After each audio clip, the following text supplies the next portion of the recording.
अस्सलाम वालेकुम नाजरीन। International cricket council ICC T20 world cup के ग्रुप्स और पाक भारत मुकाबले की अहम तफसीलात मंजर आम पर आ गई हैं।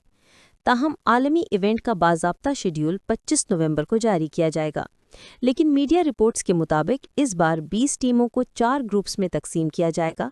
हर ग्रुप में 5 टीमें शामिल होंगी, जबकि टॉप 2 टीमें सुपर 8 मरहले में जगह बनाएंगी।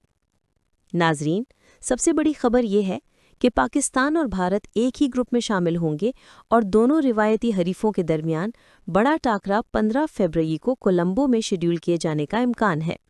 इसी ग्रुप में नेदरलैंड्स, नमीबिया और USA की टीमों के शामिल होने की भी इत्तलात हैं। दूसरी जानिब मुश्तरका मेज़बान श्रीलंका के ग्रुप में ऑस्ट्रेलिया, जिम्बाब्वे, आयरलैंड और ओमान की टीमें शामिल की जा सकती हैं, जबकि England, West Indies, Bangladesh, Nepal और इटली को एक ग्रुप में रखने की तजवीज़ सामने आई है।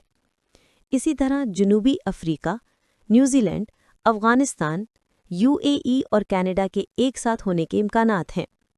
नाजरीन, T20 वर्ल्ड कप 7 फरवरी से 8 मार्च तक खेला जाएगा। भारत में मैचेस मुंबई, कोलकाता, चेन्नई, दिल्ली और अहमदाबाद में होंगे, जबकि श्रीलंका में मैचेस कोलंबो और कैंडी में होंगे। पाकिस्तान टीम अपने तमाम मैचेस श्रीलंका में खेलेगी। फाइनल के लिए अहमदाबाद को मरकजी मकाम रखा गया है। ताहम अगर पाकिस्तान फाइनल में पहुंचता है तो फैसला कुन मार्का कोलंबो मुंतकिल किया जाएगा। सेमीफाइनल्स मुंबई और कोलकाता में होंगे, लेकिन पाकिस्तान टीम की सूरत में सेमीफाइनल भी श्रीलंका में ही होगा।